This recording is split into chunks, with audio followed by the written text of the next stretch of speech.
série, tudo bem? Espero que todos estejam muito bem. Saudades, viu? Nós vamos dar continuidade no nosso trabalho, tá? Gostaria muito que vocês fizessem anotação, como se a gente estivesse na escola, né? Para a gente poder ficar inserido aí no processo de aprendizado, mesmo distante, tá bom? Nós vamos dar continuidade do livro, nós estamos no módulo 10 da frente 1, Independência das 13 colônias, encontra na página 50, 51, 52 e 53 do livro de vocês. E as atividades estão na página 54 e 55, que é ao final da explicação, vocês dão uma lidinha no livro, né, e depois fazem as atividades, ok? Então, vamos lá. Processo de independência dos Estados Unidos, conhecida como América do Norte, né? Qual que é o cenário que permeia esse processo de colonização? Eles tinham essa região, a Espanha e Portugal não se interessou por essa América do Norte, ficou só na América Central e na América do Sul. A Inglaterra contestou, né, aí o Tratado de Tordesilhas entre a Espanha e Portugal, e a Inglaterra se favoreceu com essa região que estava fora do tratado. Né? Então, a Inglaterra só colonizou a América do Norte por conta de perseguição religiosa. Né? O objetivo da colonização inglesa foi uma colonização política, vamos dizer assim. Eles não tinham aonde deixar as pessoas que não aceitavam o puritanismo, e aí o que eles fizeram? Eles tiraram essas pessoas da Inglaterra e levaram para suas colônias. Nós vamos perceber esse ideal de fixação quando tem a divisão das colônias em América do Norte e América do Sul, ok? Então, por que a Inglaterra consegue, né, dominar esse cenário aí? Porque ela já tinha passado pela Revolução Inglesa, né, que transformou ela num sistema parlamentarista, ou seja, o rei reina, mas quem governa é o parlamento, né? O rei é uma figura totalmente figurativa, né? Ele é só de representação. A Inglaterra também passa pela Revolução Industrial, ou seja, ela está fortalecida economicamente e ela tem uma burguesia, ela tem uma classe muito atuante, que é a burguesia. Tá? Então, um cenário que permeia o processo de colonização da América do Norte é perseguições religiosas, fortalecimento da monarquia parlamentar e fortalecimento da burguesia e falência do antigo regime. Professor, o que é o antigo regime? O antigo regime significa absolutismo. Então, acabou aquela tradição absolutista, né, centralista de governo, ok? Olha aqui as 13 colônias, então nós percebemos que o processo de colonização foi somente nessa faixa litorânea. Temos umas coisas interessantes aqui, alguns nomes interessantes. Por exemplo, Virgínia, é em homenagem à rainha da Inglaterra, a rainha Virgem, né? A primeira rainha Elizabeth. Nova York é uma homenagem a uma cidade inglesa chamada York, né? Então eles colocaram o nome de Nova York. Então, nós temos aqui esse processo de colonização. Esse restante que está de verdinho aí, é cenas do nosso próximo capítulo, que é referente à conquista do Oeste. Mas aí a gente vai ver isso depois, ok? Então, a América do Norte é dividida em 13 colônias. Nós temos as colônias do Sul. Vamos ver as características? Olha lá, agrícola, escravocrata, gêneros tropicais, porque o solo era bom. Ele atendia às necessidades da metrópole, então ele dava satisfação para a Inglaterra. O sistema era de plantation, ou grandes extensões territoriais, latifúndio, monocultura, e atendia ao mercado externo. Então, as colônias do Sul, ela tinha uma relação bem atuante com a Inglaterra, porque nós vamos ver que nas colônias do Norte, a relação já é mais distante. Então, eles têm uma certa independência comercial, eles praticam o comércio triangular, né? Que a Nova Inglaterra manda rum para a África, pega escravos, troca por melaços. Por isso que é chamado de mercado triangular. Se vocês verem no mapa, na página 51, vocês vão ver que forma realmente um triângulo, esse triângulo aí, vamos dizer assim, entre Nova Inglaterra, África e América Central, ok? Então, a agricultura de subsistência, então a agricultura de plantio para alimentação, para o sustento, são divididas em pequenas propriedades, a mão de obra é livre e assalariada. Por quê? Porque a colônia do norte, as colônias do norte, elas têm o ideal de fixação, ou povoamento. Eles não têm intenção nenhuma de voltar para a Inglaterra. Por quê? Por causa da perseguição religiosa. Aqui todos são protestantes. Por isso, esse ideal de fixação, ok? Não quero voltar para sofrer perseguição religiosa na Inglaterra, tá? Guerra dos Sete Anos, de 1756 a 1763.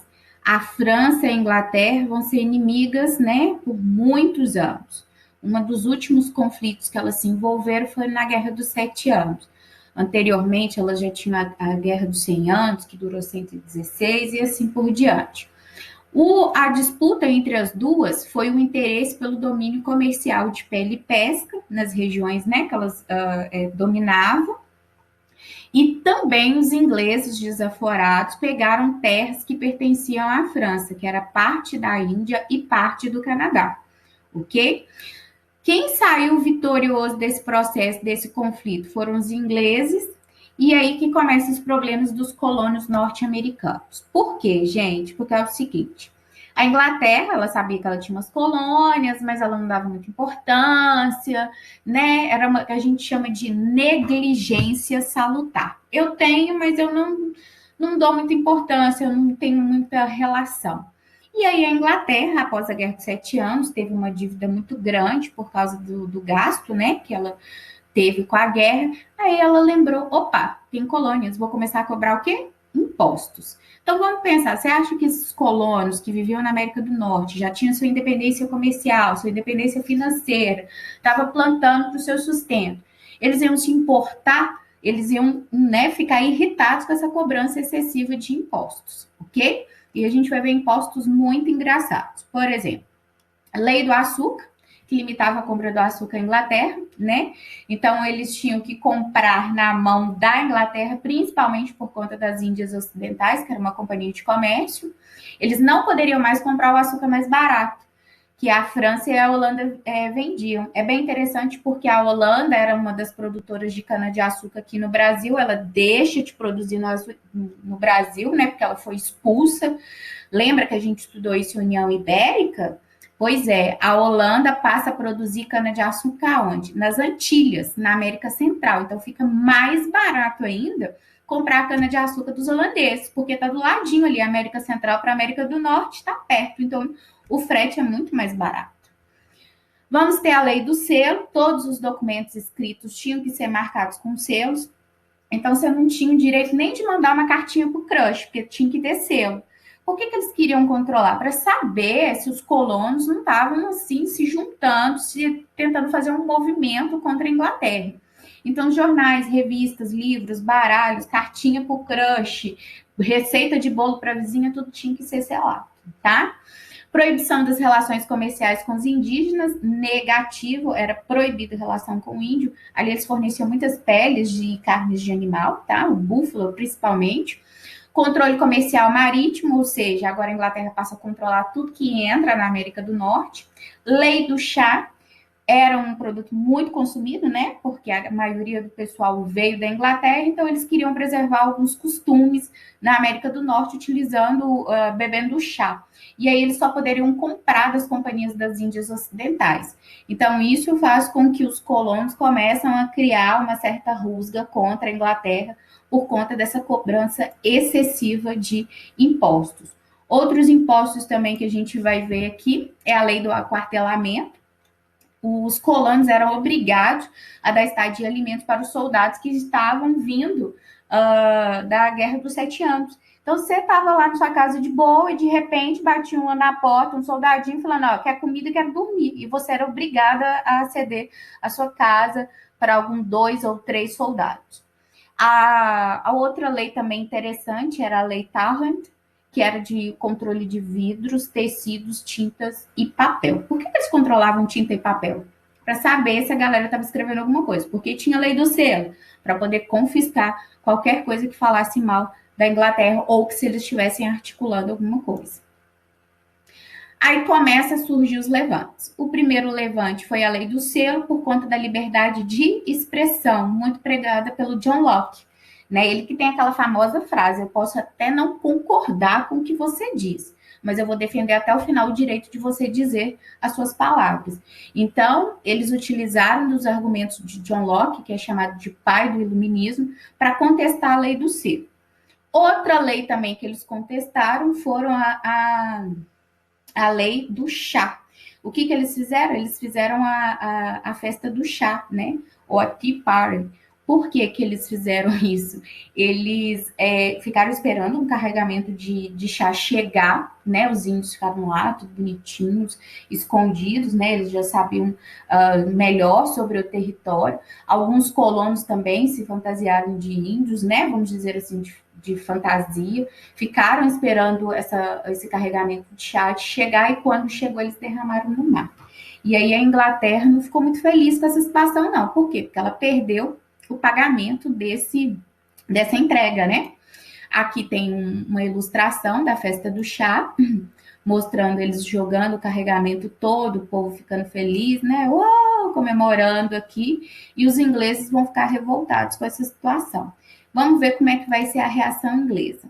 Em oposição, né, à festa do chá, o que nós vamos ter aqui? As leis intoleráveis. O que foram as leis intoleráveis? Foram decretos que a Inglaterra fez no parlamento dela em 1774, que determinava o fechamento de todos os portos da cidade de Boston. Enquanto eles não pagassem o prejuízo que eles tiveram com o carregamento de chá, os portos não poderiam funcionar. E isso virou uma perseguição violenta com qualquer pessoa que falasse mal do governo inglês. Então, é o caça-bruxa que vai ter na América do Norte, no processo antes da independência, por conta das leis intoleráveis. Tranquilo? Eu espero que vocês estejam caminhando junto comigo. O estupim da crise, igual eu falei para vocês, né? Eles não vão ficar satisfeitos com essa cobrança excessiva de impostos, muito menos com as leis intoleráveis, e aí os colonos, né, pegaram os ideais iluministas, formaram uma frente e estavam em busca dos seus direitos. Professora, deixa eu te fazer uma pergunta. E a parte das colônias do Sul, como é que elas ficaram diante dessa situação? Elas ficaram fazendo as egípcias, né? Por quê? Elas não queriam se envolver diretamente nesse processo, porque a parte, gente, das colônias do Sul, elas eram parceiras da Inglaterra. Então, teoricamente, elas não poderiam ficar contra a Inglaterra, né? Apoiando as colônias do Norte. Então, ela fica blasé, ela fica de lado, tá? Mas depois ela vai se favorecer com o processo de independência, ok? Dentro desse contexto é que nasce a ideia de independência. Aí nasce o sentimento nacionalista, o direito à vida, o direito de cidadania, o direito de ter a propriedade, o direito de comércio. E é aí que o bolo da independência vai criando forma, tá? Eles vão se reunir, vão formar o primeiro Congresso Continental da Filadélfia no ano de 1774. Eles mandaram, de forma bem bonita e democrática, vamos dizer assim, um documento solicitando que todas as leis fossem revogadas. Aí o parlamento inglês leu, riu e falou: não, não aceitamos. Aí eles fizeram um segundo Congresso Continental da Filadélfia, já com adentro de separação. Além de pedir a revogação das leis, eles queriam o quê? Se separar. Agora nós queremos a independência. E aí a gente vai ter um confronto, tá? Foram 2 confrontos quentes de guerra, sob a orientação de George Washington. E aí que eles vão conseguir o seu direito de independência. Ou seja, teve que ter uma guerra para poder conseguir a independência. Então, sob a orientação de George Washington, nós vamos ter aí 2 levantes, tá? Primeiro, vitória de Saratoga, que eram os colonos vencedores, eles tiveram o apoio da França e da Espanha. Por que eles tiveram o apoio da França? Óbvio, né? Inimiga número 1 da Inglaterra. Então, a França ia apoiar qualquer pessoa que lutasse contra a Inglaterra, ok? E da Espanha. Por que a Espanha entrou nesse bolo? Por conta do Tratado de Tordesilhas. O Tratado de Tordesilhas, pessoal, pegava uma parte da América do Norte. Só que a Espanha também fez a blazer, né? Fez a pêssega. Ela não olhava para a parte da América do Norte. Ela olhava só para a América Central. Mas aí, quando a Inglaterra invadiu, aí ela lembrou que ela tinha terras também na América do Norte, tá? E a Batalha de Working-Tal, que também a Inglaterra perde, e aí ela resolve reconhecer a independência. Essa independência foi publicada pelo Thomas Jefferson no dia 4 de julho de 1776, baseada em princípios iluministas. O que tem que ficar claro aqui? Que foi um processo de independência que foi conseguido através de guerra, bem diferente do nosso, né? Que depois a gente vai estudar, e que transformou todos os colonos em sentimentalistas, nacionalistas. Isso é bem interessante, porque está enraizado desde o processo de colonização. Eles não vieram para a América do Norte, eles não foram para a América do Norte para explorar, igual foi no Brasil. Eles vieram para fixar. Eles queriam transformar aquela terra. É aqui que eu vou ficar, é aqui que eu vou construir minha família, minha vida. Então, eles não tinham o ideal de exploração, eles tinham um ideal de fixação, de povoamento. E isso que foi muito importante para esse crescimento do sentimento nacionalista, ok? Aqui nós temos aqui, né, o pessoal aí tocando, comemorando o processo de independência, né, levando em conta que a bandeira, né, são 13 faixas, ou seja, os 13 estados representados aí, né? Igual eu falei para vocês, as colônias do Sul vão levar vantagem nesse processo. Por quê? Porque elas ficaram quietinhas, né? E acabaram conseguindo ser incluídas no processo de independência. Aí, novamente, né, mostrando os colonos, olha aqui, o cara todo, né, imponente, feliz por ter ido para uma guerra que teve um resultado. Perderam-se vidas, mas foi positivo o resultado, conseguiram a independência. Aí a liberdade sendo representada pela mulher por causa da sua capacidade de gerar. Então, sempre a liberdade vai estar apregoada à figura feminina. Então, a liberdade conduz o levante, ou seja, ela que estava à frente desse confronto, ela que estava à frente da guerra de independência. De novo, a liberdade conduz à guerra. Então, sempre representado por figuras femininas, por conta da sua capacidade de gerar, porque gera uma nova vida. Então, reconhecimento da independência dos Estados Unidos ocorreu pela Inglaterra em 1781. A Inglaterra fez uma pirracinha para reconhecer a independência dos Estados Unidos. Mas saiu, isso foi muito bom, que eu falo que o aluno superou o mestre, né? A América do Norte, que era colônia da Inglaterra, hoje é uma das potências mais importantes, né? Do meio comercial, né? A Inglaterra também tem muito destaque econômico, mas os Estados Unidos se sobressaiu após, né, a Primeira Guerra e após a Segunda Guerra, né? Ele chegou como salvador da pátria, né? E isso é interessante a gente fazer essa observação. Aqui a figura do George Washington. E no próximo slide, que é a Declaração da Independência dos Estados Unidos, acho muito bonito alguns artigos, né? Porque a Constituição dos Estados Unidos ela é muito simples, ela tem apenas 2 folhas, né? Ela não é uma Constituição densa, porque a nossa é grande, né? E tem vários artigos que desmerecem o outro, condenam o outro, e a dos Estados Unidos não. Ela é a mesma, né? São 2 coisas que são, até hoje, desde o processo de independência. É a Constituição, que é a mesma, e a moeda também, que é o dólar, é a mesma. Nunca mudou moeda nos Estados Unidos. E nunca foi feita uma outra Constituição. Ela é desde o século XVIII. Então, o que eles preveem aqui? Igual, como ela tem uma influência luminista, então ela deixa muito claro a questão da igualdade, da solidariedade, né, da fraternidade entre as pessoas. E um dos artigos fala que todos os homens nascem iguais, que o seu Criador, os donos dos certos direitos inalienáveis, entre os quais da vida, a liberdade e a procura pela felicidade, que para garantir esses direitos os homens instituem entre eles governos, cujo justo poder emana do consentimento dos governos. Que se um governo, seja qual for a sua forma, chegar a não a reconhecer estes fins, o povo tem o direito de modificá-lo ou aboli-lo e de instituir um novo governo, que fundará sobre tais princípios e que organizará os poderes segundo as formas que lhe parecem mais próprias para garantir a sua segurança e a sua felicidade. Então, baseado em princípios iluministas, ok? Bem bonito isso. Aqui, no dia da assinatura da Constituição, também é uma ilustração, é um painel, né? E como que ficou a América do Norte após o processo de independência. Nós vamos ter aí que os homens se tornaram livres, mas a escravidão continuou na parte das colônias do Sul por mais 100 anos. As mulheres não tinham direito de voto e nem participação política. Os índios, infelizmente, foram exterminados e massacrados por conta da conquista do Oeste, né? Igual eu falei para vocês, que é a parte onde que tinham os índios de pele vermelha, não sobrou ninguém para contar a história, né?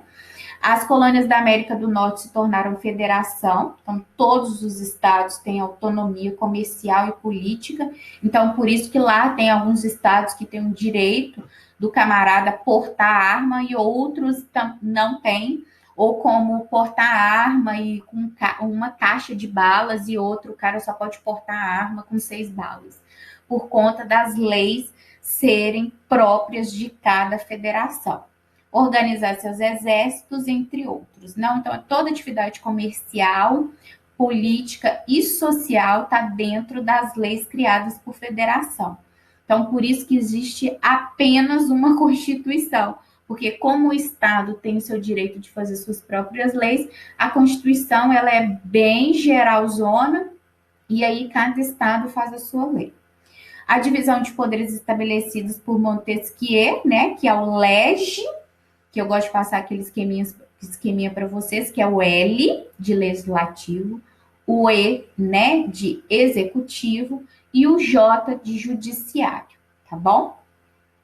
Então, lá é os 3 poderes. O processo de independência dos Estados Unidos irá influenciar diretamente outros movimentos revolucionários, entre eles a Revolução Francesa, e nós vamos também ver a independência das colônias que pertenciam à Espanha, porque nós ainda vamos demorar a entrar no processo de independência, ok?